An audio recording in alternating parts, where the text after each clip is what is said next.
Hello दोस्तों, आपका अपना चैनल मैथ एंड फिजिक्स वाला में आप सभी का स्वागत है। आज हम एक टॉपिक पर बात कर रहे हैं और इस टॉपिक से पिछले 10th के बोर्ड के परीक्षा में एक नंबर का सवाल था जो अच्छे अच्छे विद्यार्थियों से नहीं बना था। कोऑर्डिनेट ज्योमेट्री से था, 1 नंबर का मात्र सवाल था। तो हम चाहते हैं कि उस टॉपिक को आज आपको क्लियर कर दें। हो सकता है इस बार भी इस तरह का सवाल पूछे। आपको ये 5-6 मिनट का वीडियो में आपको पूरी बात समझ में आ जाएगी। देखिए,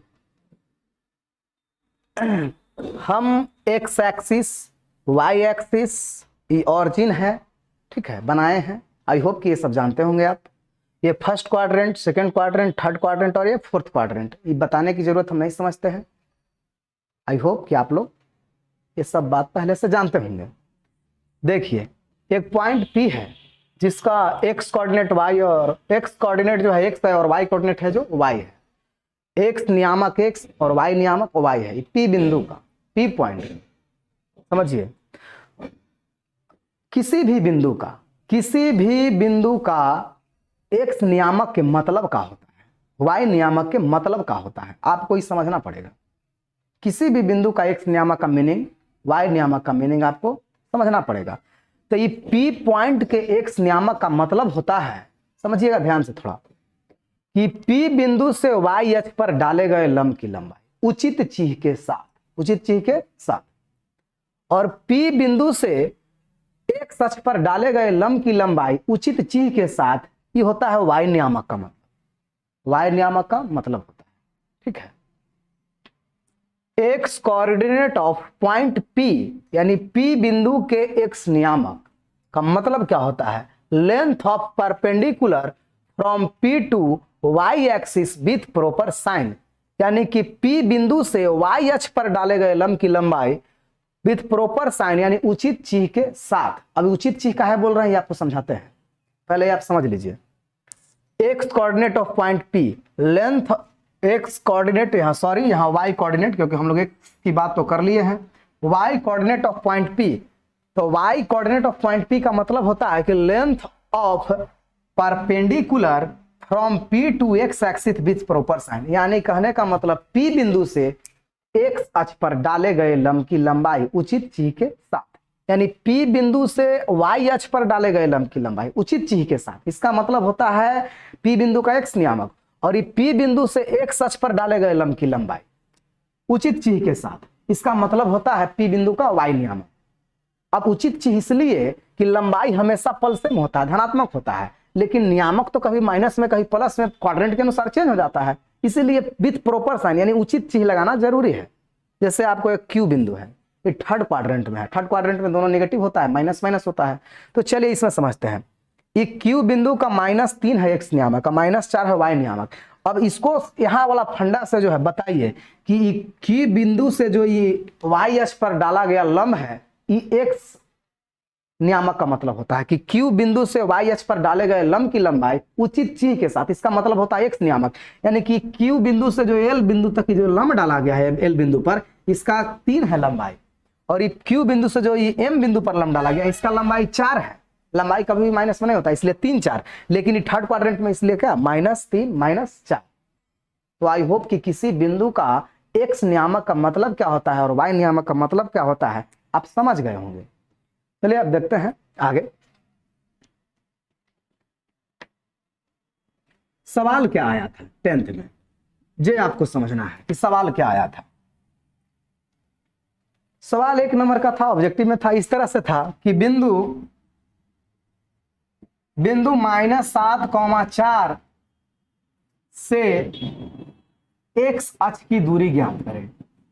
एक्स अक्ष की दूरी ज्ञात करें, ठीक है, एक्स अक्ष की दूरी ज्ञात करें, यही आपका सवाल।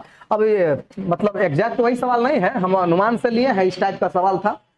देखिए अब लइकन दिमाग क्या लगाया कि एक्स अक्ष ई वाई अक्ष, ठीक है, ये -7 4 है, यानी कि कौन पाद में है, ये आपको दूसरा पाद में है, कहीं ले लिया -7 4 है ना, -7 4 इस तरह से मान लीजिए कि यहाँ पे -7 4 पॉइंट हो गया आपका P, -7, 4, तो ई बिंदु की दूरी है एक्स अक्ष, क्या है, बिंदु -7 4 से एक्स अक्ष की दूरी ज्ञात करें। अब लड़कन लोग का किया कि एकरा पर कहीं एगो बिंदु ले लिया, मान लिया अपना मन से कि माना कि एक्स अक्ष पर, तो माना कि एक्स अक्ष पर एक बिंदु है Q, जिसका नियामक आपको सर बताए होंगे कि एक्स अक्ष पर स्थित किसी भी बिंदु का नियामक x, 0 माना जाता है, x, 0। तो मान लिया यहां से आप लोग माने कि x, 0 है, x, 0 है, x नियामक है लेकिन y नियामक 0 है।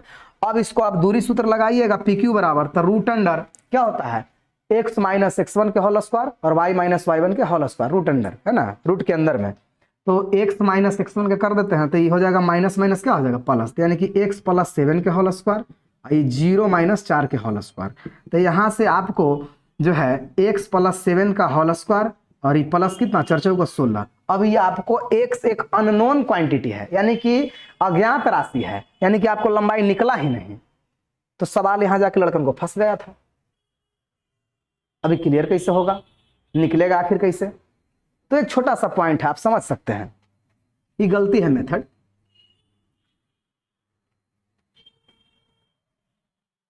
चलिए यहां पे बिंदु था P, इसका नियामक था हम लोग के -7, 4, ठीक है। इसका इस बिंदु से एक अक्ष की दूरी ज्ञात करना है, क्या होगा?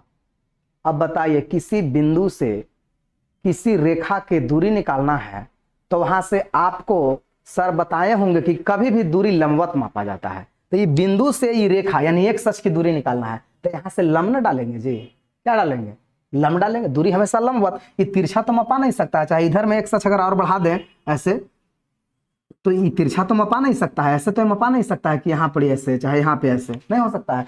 जब भी दूरी होता है तो न्यूनतम होता है, यानी कि लंबवत मापा जाता है। तो ये लंबवत माप दिए। अभी है क्या भाई, है क्या? तो यह है P बिंदु से एक अक्ष पर डाले गए लंब की लंबाई। अब P बिंदु से यानी किसी बिंदु से एक अक्ष पर डाले गए लंब की लंबाई उचित चिन्ह के साथ अगर लें तो ये होता है, इसी का मतलब होता है y नियामक। यानी किसी बिंदु से एक अक्ष पर डाले गए लंब को लंबाई को ही हम लोग कहते हैं y नियामक, और खाली ओकरा में चिन्ह लग जाता है। तो हम लोग को दूरी निकालना है, तो माइनस प्लस से कोई मतलब है नहीं। यानी कि PQ बराबर हो जाएगा तुमको मॉडुलस ऑफ y, यानी मॉडुलस ऑफ y नियामक, मॉडुलस ऑफ y नियामक। तो y नियामक देखिए कितना है, 4 है, तो 4 और 4 का मोड कितना होता है, 4 होता है। ये मोड इसलिए लगा दिए हैं क्योंकि हो सकता है कि पॉइंट तीसरा पाद में रहे, कहीं भी हो सकता है। तो माइनस में रहेगा तो माइनस को क्या बना देगा, मोड प्लस बना देगा। तो इस तरह से निकलता है आपको किसी बिंदु से एक्स अक्ष की दूरी या वाई अक्ष की दूरी। तो आई होप कि आप लोग समझ गए होंगे। इस तरह का वीडियो हमेशा मेरे चैनल पर आपको मिलता रहेगा। Thank you.